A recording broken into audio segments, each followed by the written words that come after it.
లక్ష్మీ గణపతి అనుగ్రహ కటాక్షద్రస్తు. మీరు చూస్తున్న దేవాలయం ఉప్మాక. ఈ దేవాలయం ఎక్కడ ఉందంటే నక్కపల్లి నుంచి మీరు ఒక 2 కిలోమీటర్ల లోపలికి మీరు వస్తే కనుక ఉప్మాక గ్రామం అనేది ఉన్నది. ఈ ఉప్మాక గ్రామంలో ఇదిగోండి, ఇక్కడ వెంకటేశ్వర స్వామి వారు కల్కి అవతారంలో మనకి దర్శన భాగ్యాన్ని కలగజేస్తున్నారు. చూడండి, అందరూ కూడా శ్రీవారి పుష్కరిణిది, స్వామివారి పుష్కరిణిది. ఇక్కడ స్వామివారికి కళ్యాణం చేసినప్పుడు ఉత్సవ విగ్రహాలను ఇక్కడికి తీసుకువచ్చి చక్రస్నానం ఇక్కడే చేయిస్తారు స్వామివారికి. ఈ దేవాలయానికి వచ్చేసరికల్లా కల్కి వెంకటేశ్వర స్వామివారు అంటే కల్కి అవతారంలో ఉన్న మనకి దర్శనానికే మనం వెళ్ళినప్పుడు కల్కి అవతారంలో మనకి వెంకటేశ్వర స్వామివారి దర్శనం భాగ్యాన్ని కలగజేస్తున్నారు. ఇక్కడ స్వామివారి ప్రత్యేకత ఏమిటి అంటే పూర్వం నుంచి ఈ గ్రామస్తులు, చుట్టుపక్కల గ్రామస్తులు అందరూ కూడా ఎవరికైతే సంతానం లేక బాధపడుతూ ఉంటారో వారందరూ కూడా ఇక్కడికి వచ్చి వెంకటేశ్వర స్వామి వారికి మొక్కుకుంటారు. స్వామి, సంతానం కలిగితే మా పిల్లలకి మీ పేరు పెట్టుకుంటాము స్వామి అని. అలాగే ఇంకొంతమంది భక్తులు ఈయన్ని వారి కులదైవంగా ఆరాధన చేస్తూ ఉంటారు. కులదైవము అనేసరికల్లా మన కుటుంబానికి ఏదైనా సరే ఒక కష్టం వస్తుంది అంటే కనుక అది మనకి తెలియకపోవచ్చు, కానీ కులదైవానికి తెలిసి ఆ కష్టాన్ని మన దాకా రానివ్వకుండా మధ్యలో ఉండి ఆ కష్టాన్ని తొలగిస్తారు కులదేవాలు. అలాగే ప్రతి ఒక్కరూ కూడా కులదేవాలను ఎప్పుడూ కూడా మర్చిపోకూడదు. మీరు సంవత్సరంలో ఒక్కసారైనా సరే మీ కులదేవాలకి వెళ్ళి దర్శనం చేసుకుంటూ ఉండాలి. మీరు ఈ రోజున ఈ స్థాయిలో ఉన్నారు అన్నా, మీ వంశం అభివృద్ధిగా ఉన్న దానికి కారణము కులదేవం. అలా చాలామందికి ఇంటి కులదేవంగా కల్కి అవతారంలో ఉన్న వెంకటేశ్వర స్వామి వారు ఉన్నారు. పిల్లలు పుట్టిన తర్వాత వారి పేరుల్లో వెంకట అని కలుపుకుంటూ వెంకటేశ్వర స్వామి వారి పేరు కూడా కలుపుకుంటూ ఉన్నారన్నమాట చాలామంది భక్తులు. అలాగే ఈ దేవాలయానికి వచ్చేసరికల్లా మీరు మొట్టమొదటిగా ఎవరిని దర్శనం చేసుకోవాలి అంటే కనుక ఇక్కడ క్షేత్రపాలకులు వేణుగోపాల స్వామి.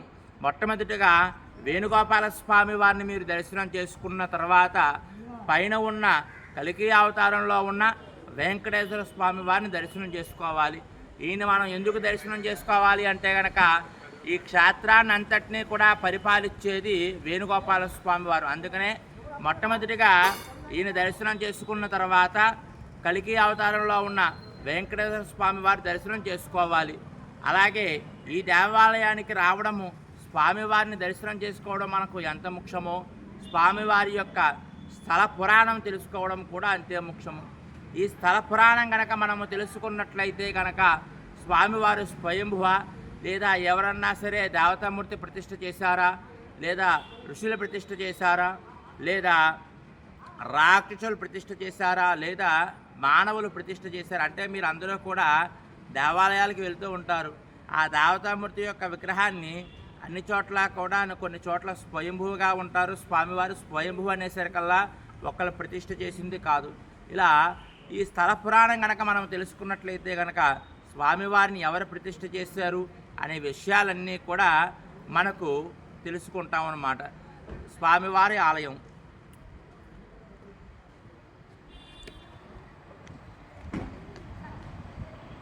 స్వామివారి ధ్వజస్తంభం.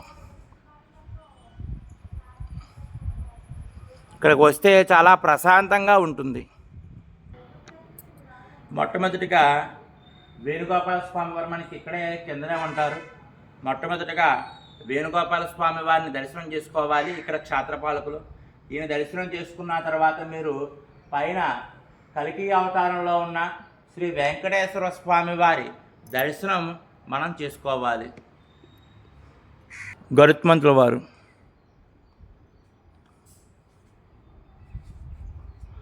స్వామివారి ద్వారపాలకులు జయ, విజయ. ఇప్పుడు మనము స్వామివారి యొక్క స్థల పురాణం గురువుగారిని అడిగి ప్రతి ఒక్క భక్తుడు కూడా తెలుసుకుందాం. అయ్యా, ఈ ఆలయ స్థల పురాణం ఇక్కడ విశేషాలు చెప్పండి. జయ శ్రీమన్నారాయణ. ఏకేన శంఖం అపరేణ కరేణ చక్రం అన్యేన ఖడ్గం ఇతరేణ ధనస్సు బాణం వామే శ్రియం పరిధరం తురగాదిరూఢం మాయాత్సమాం ఖగ నగస్థిత వెంకటేశమహం భజే. స్వామివారి పంచాయుధాలతోటి అశ్వారూఢుడై గరుడాచల పర్వతం మీద స్వయం వ్యక్తంగా వెలిసిన స్వామి మరుద్విహారి అంటారు. అంటే స్వామివారి గాలిలో విహరిస్తూ అలా అశ్వం మీద అలా వచ్చి గరుడాచలం మీద నివాసం ఉన్న స్వామి. ఇక్కడి నుంచే తిరుపతి వెళ్ళారని స్వామివారు చెప్తారు. అందుకే ఇక్కడ సూర్యాస్తమయం లోపల ఇక్కడ కట్టేస్తాం. ఉదయం కూడా సూర్యోదయం అయిపోయిన తర్వాత విశేషాలు కూడా తప్ప మిగతా రోజులంతా లేటుగానే తీస్తాం. సాయంత్రం కూడా సూర్యాస్తమయం అయితే కట్టేస్తాం. స్వామివారు విశ్రాంతికి వస్తారని ప్రతీతి. ఇక్కడ ఎదుర్కొంటారు స్వామివారి బంధుల సరస్సు ఉంది. ఈ ధనుర్మాసం నెల రోజులు కూడా స్వామివారి వైభవంగా జరుగుతాయి. ధనుర్మాసంలో తర్వాత కనుమ పండుగ నాడు గజేంద్ర మోక్ష ఘట్టమని స్వామివారి గురుదక్షిణ తీసుకుంటే అక్కడ గజేంద్ర మోక్ష ఘట్టం జరుగుతుంది. బంధుల సరస్సు అక్కడ గజేంద్ర మోక్షం అన్నమాట స్వామివారి. ధనుర్మాసం నెల రోజులు వైభవంగా జరుగుతుంది. ఆశ్రయుజ మాసంలో బ్రహ్మోత్సవాలు జరుగుతాయి స్వామివారి. పాల్గొన శుద్ధ ఏకాదశి నుంచి ఉగాది వరకు కూడా స్వామివారి తిరు వార్షిక కళ్యాణ మహోత్సవాలు జరుగుతాయి. సంవత్సరం పొడుగునా కూడా స్వామివారి ఉత్సవాలు అలా జరుగుతుంటాయి. శ్రావణ మాసం తర్వాత అన్నీ కూడా వరుసగా అన్ని ఉత్సవాలు ఇక్కడ స్వామివారి వైభవంగా జరుగుతాయి. ఇక్కడ క్షేత్రపాలకుడిగా వేణుగోపాల స్వామివారు ఉన్నారు. రుక్మిణి సత్యభామ సమేత శ్రీ వేణుగోపాల స్వామివారు క్షేత్రపాలకుడు. అలాగే కొండకి వెళుతున్నప్పుడు మార్గమధ్యంలో ప్రారంభంలోనే హనుమంతుడు వారి పర్వతాన్ని వస్తున్నట్టుగా ఉంటారు. పైన సీతారాముడు ఉంటారు. అది కూడా స్వయంగత్వం ఆంజనేయ స్వామి ఆయన. అక్కడ ఆయన దర్శించుకుని అలా కొండకు వెళ్తారు. వచ్చి ఇక్కడ క్షేత్రపాలకుని ఉత్సవమూర్తిగా దర్శించుకుంటారు. అందుకంటే అమ్మవారు ఉన్నారు గోదావరి ఆండాడ అమ్మవారిని దర్శించుకుని అలా ప్రదక్షిణ నుంచి బయటకెళ్తారు స్వామి. నిత్యం ఉత్తర ద్వార దర్శనం ఉన్న క్షేత్రం ఉమావారి క్షేత్రం. 365 రోజులు కూడా స్వామివారి నిత్యం ఉత్తర ద్వార దర్శనం నిత్యం ప్రతిరోజు పంచామృతాభిషేకం జరిగే స్థలం స్వామివారి. చాలా విశేషమైనటువంటి పర్వతం గరుడాచల పర్వతం. స్వామివారి యొక్క విశేషం ఏంటంటే ఆయన అనుగ్రహం ఉంటే కానీ అక్కడికి వెళ్ళలేదు. ఇక్కడ కిందకు ఒక 1000 మంది వచ్చారంటే 200 మంది రావడం కష్టం. ఆయన అనుగ్రహం ఉండాలి. అలాగే ఇక్కడ పుట్టి ఇక్కడ పెరిగిన వాళ్ళు రాని వాళ్ళు కూడా చాలా మంది ఉన్నారు. కానీ ఎక్కడెక్కడి నుంచో వెతుక్కుని వచ్చి దర్శనం చేసుకునే వాళ్ళు ఉంటారు. స్వామివారు ఇక్కడికి వచ్చి కోరిన కోరికలు తీరం లేదు అన్నవాళ్ళు ఎవరూ లేదు. స్వామివారి అనుగ్రహం ఉంటే తప్ప వీరం రాలేదు. అదొక విశేషమైనటువంటి అద్భుతమైనటువంటి పరమ పవిత్రమైన క్షేత్రం. స్వయంభూ క్షేత్రం వెంకటేశ్వర స్వామి పంపుగా చేసుకుని 6వ శతాబ్దం నాటి ఆలయం ఇది.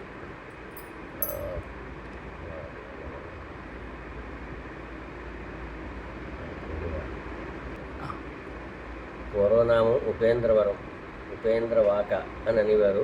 ఉపేంద్రుడు అనే రాజు నిర్మించినటువంటి ఆలయం ఇది. ఇక్కడ మామూలు ప్రతి ఆలయంలాగా ఇక్కడ కూడా యాదవులే దర్శించడం మొదట, తర్వాత రాజుల అభివృద్ధిలోకి తేవడం. ప్రతి క్షేత్రానికి ఉన్న చరిత్ర ఇది కూడాను.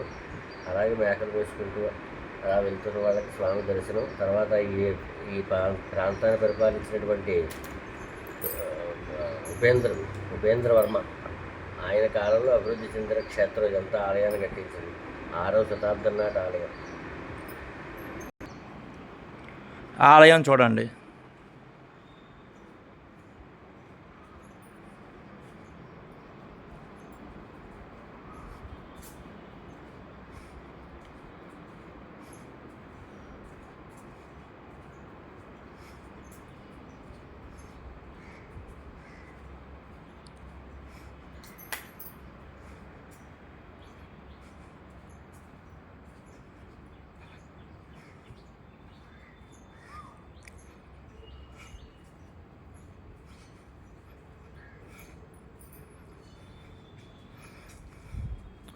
ఇక్కడికి వచ్చేసరికల్లా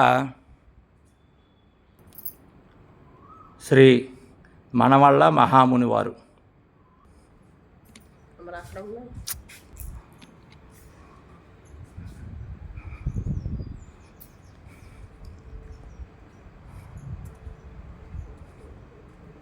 శ్రీవారి మెట్టు.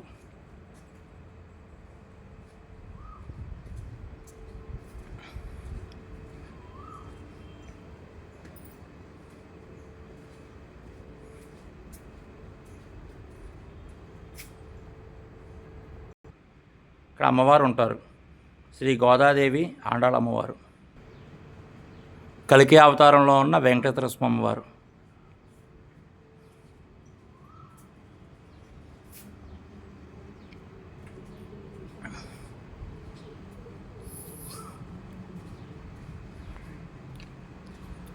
ఎంతో పురాతనమైన దేవాలయం.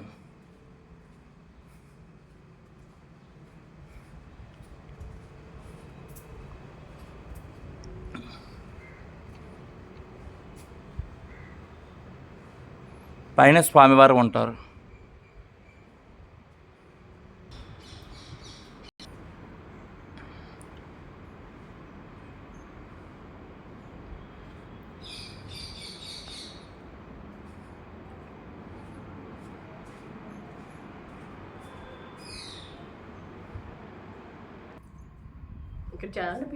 స్వామివారి ఆలయానికి ఇలాగే మనం వెళ్ళాలి.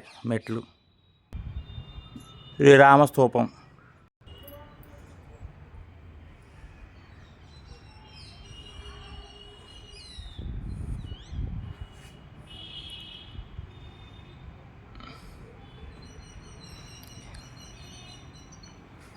ఇక్కడ హనుమత్ సమేత శ్రీ సీతారామచంద్రం స్వామివారు ఉంటారు. ఇక్కడ మెట్లు ఇవ్వండి. ఇలాగా ప్రతి ఒక్క మెట్టు మనం ఎక్కుతున్నప్పుడు, స్వామివారి దర్శనానికే వెళ్ళేటప్పుడు ఓం నమో వెంకటేశాయ నమః అనే భగవన్నామస్మరణ చేస్తూ మనము స్వామివారి దర్శనానికి ప్రతి ఒక్క భక్తుడు కూడా వెళ్ళాలి. రండి.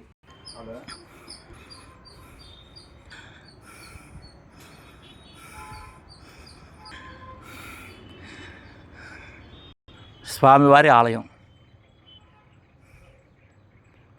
ఇలా మనం స్వామివారి దర్శనానికి వెళ్ళాలి.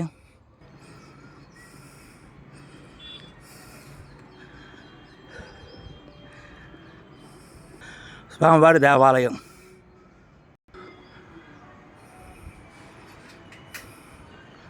ఇది ఉత్తర ద్వార దర్శనము. ఇలాగే మనము స్వామివారిని దర్శనం చేసుకుంటాము. అదే ఈ ఆలయానికి ఉండే విశిష్టత, ప్రత్యేకత. మనము వెంకటేశ్వర స్వామి వారిని ఉత్తర ద్వార దర్శనం చేసుకోవాలి అంటే ముక్కోటి ఏకాదశి రోజు మాత్రమే మనము ఉత్తర ద్వార దర్శనం చేసుకుంటాము. కానీ ఇక్కడ 365 రోజులకు కూడా మనము ఉత్తర ద్వార దర్శనం చేసుకుంటాము.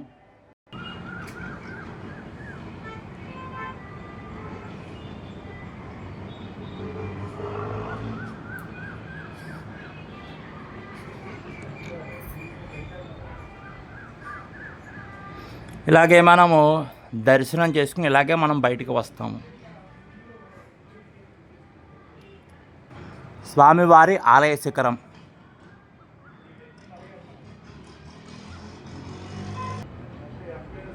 శిఖరానికి నమస్కారం చేసుకుని శిఖర దర్శనం పాప విమోచనం అని ప్రతి ఒక్క భక్తుడు కూడా చెప్పుకోవాలి.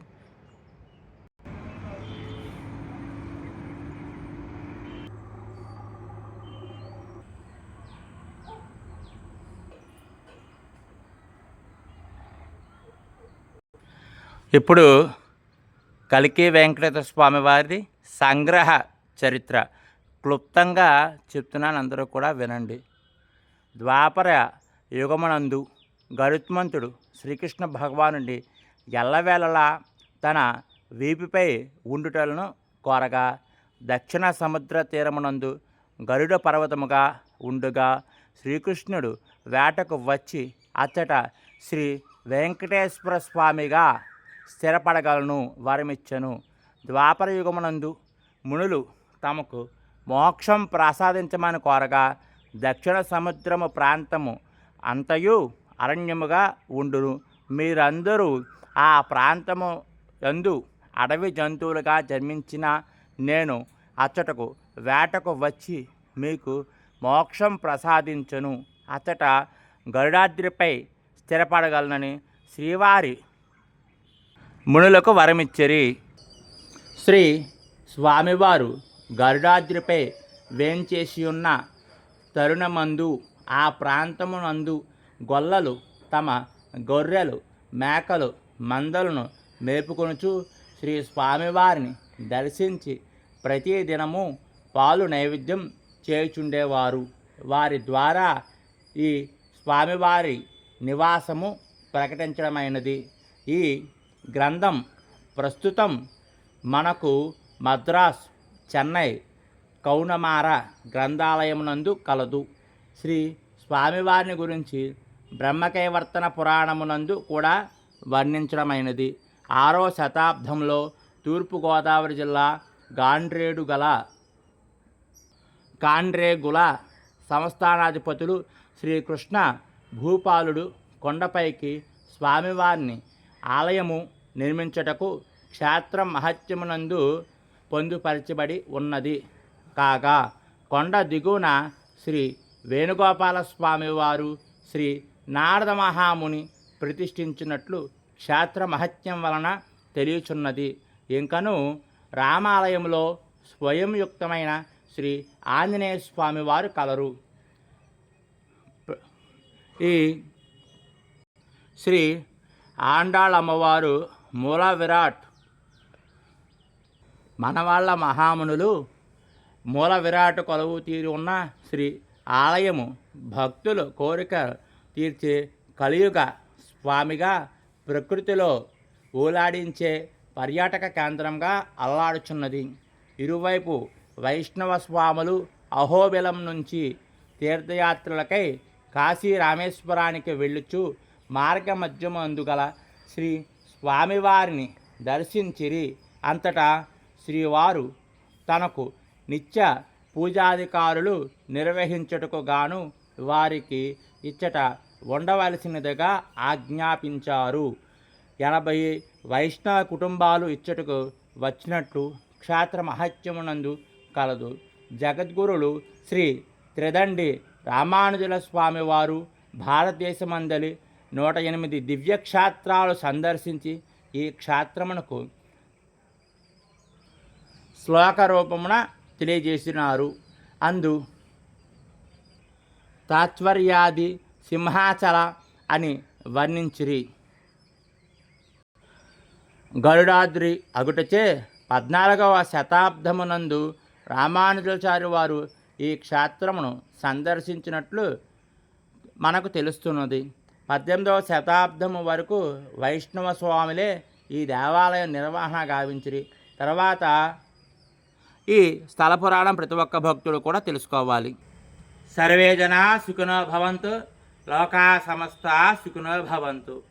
కలియుగ ప్రత్యక్ష దైవం శ్రీ వెంకటేశ్వర స్వామి వారి శాశ్వత సంపూర్ణ అనుగ్రహ కటాక్షసిద్ధిరస్తు. ప్రతి ఒక్క భక్తుడు కూడా ఇటువంటి ఆలయానికి వచ్చి స్వామివారిని దర్శించి స్వామివారి యొక్క అనుగ్రహాన్ని ప్రతి ఒక్క భక్తుడు కూడా పొందాలి.